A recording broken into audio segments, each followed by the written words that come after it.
Hello, math nerds is the craziest math nerd of all. Working the second problem. Um, what happens when you're given f prime and asked all about f? And this is the 1985 number 6. This is the second problem that I always do with students just to kind of get them ready for this kind of interesting way to look at calculus. So remember, our big thing is that we're given f prime, so I'm going to make sure I tell myself this is f prime, this is not f.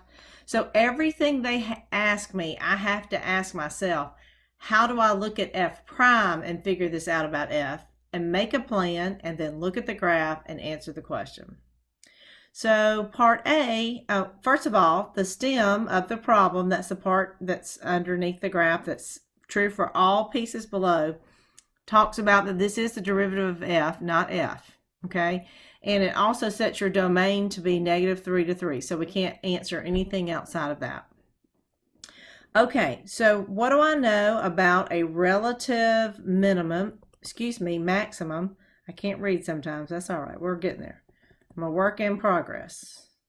A relative maximum occurs when something about f of x, f prime of x.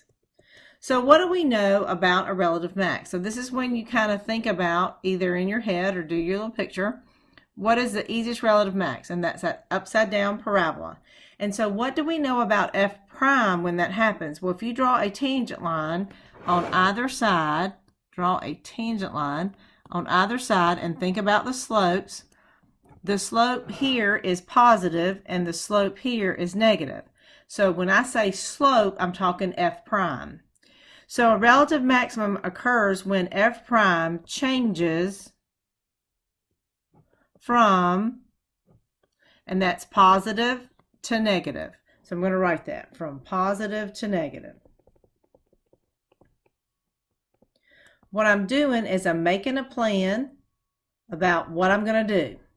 I'm going to answer it in just a minute. And then I'm going to say at x equals, this happens, okay? All right, let me move that up just a smidge.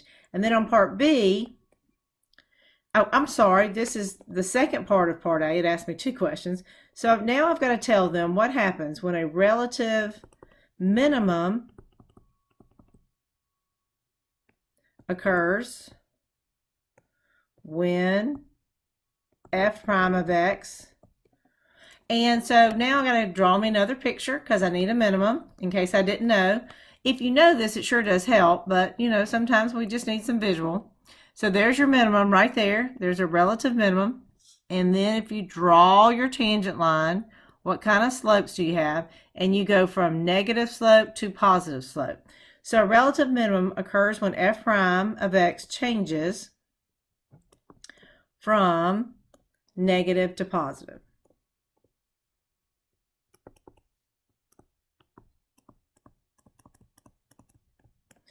All right, and where does that happen? Okay, so now we have to go look at the graph and look for either places where the first derivative is undefined or places where it is 0.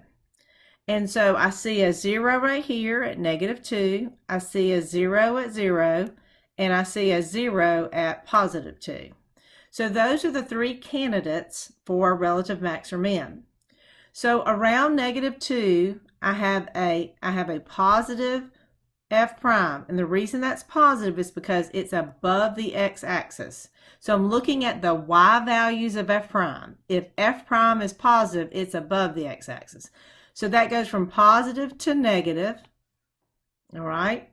And so positive to negative is a relative max. So this point on this graph is not a relative max, but the way it's behaving, the original would have a maximum there. So at x equals -2.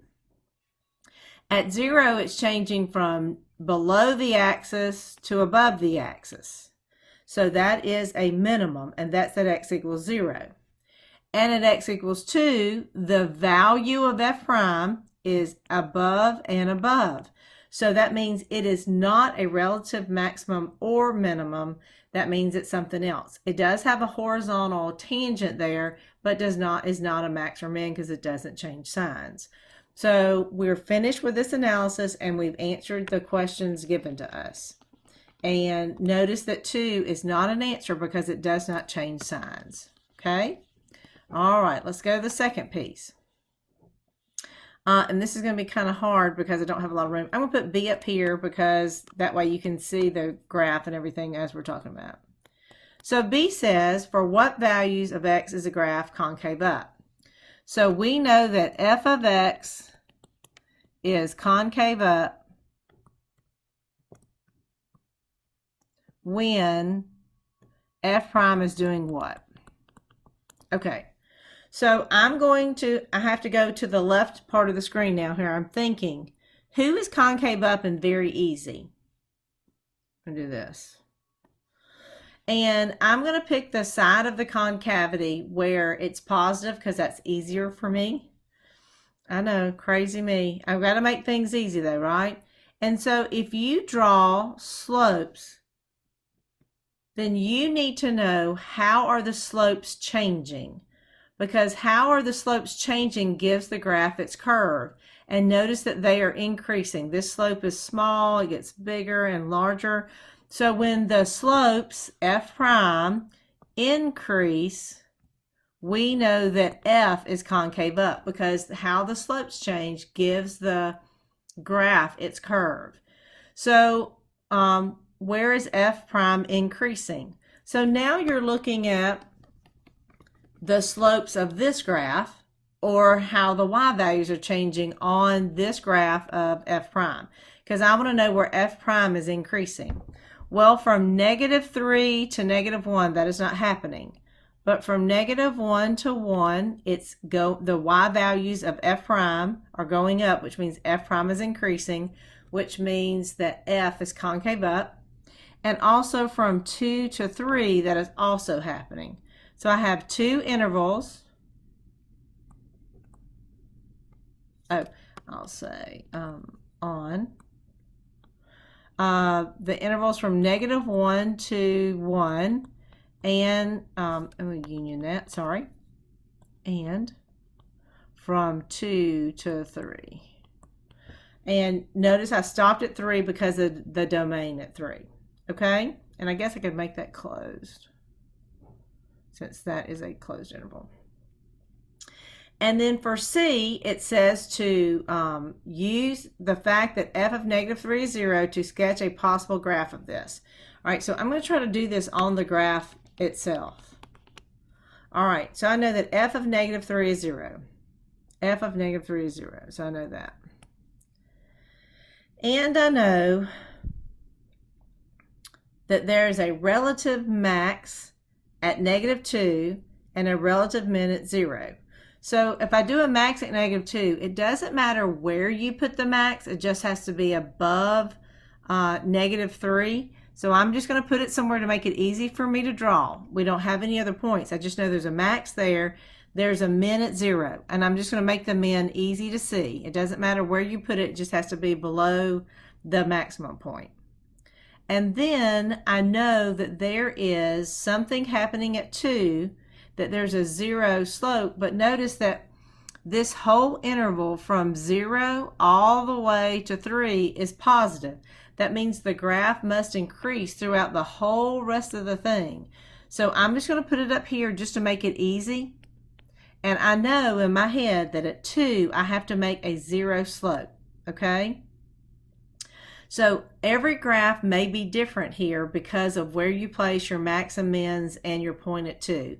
But it should kind of be a similar vertical stretch or compression when everybody graphs it.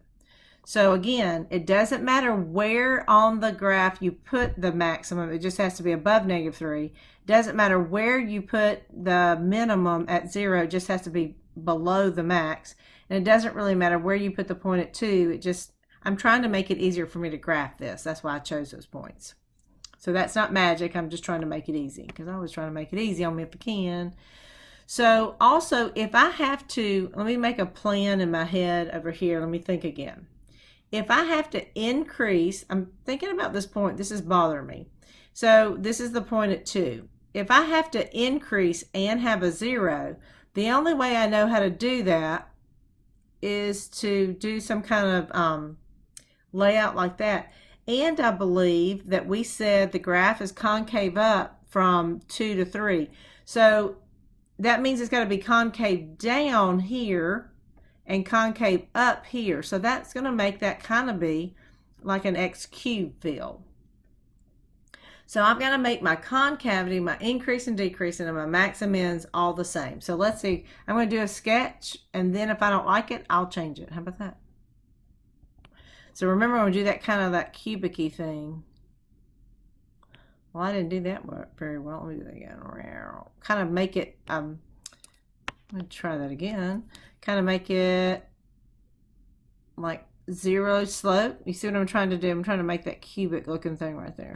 Sorry, at 2. Because I do know that there's a zero slope because there's a zero value on the derivative graph. And I know I have to be concave up from 2 to 3, and so I need to kind of switch that concavity. So let's see if I have everything. Do I have I'm going to check A. Do I have a relative max at -2? Yes. Do I have a starting point at -3, 0? Yeah. Do I have a relative min at 0? I do. Do I have a zero slope at 2? All right, let's see. Do I increase, then decrease, then increase? Yes. So I'm looking at the positive and negatives of the derivative graph. Also, the concavity. It said that I would be concave up from -1 to 1, and I am. Pretty much. And then, well, I'm going to move this. I don't like that. There we go. I like that better. Well, I'm trying to change that concavity right there from concave up to concave down. It's kind of tough to do for me. So kind of, sort of. So concave up to concave down.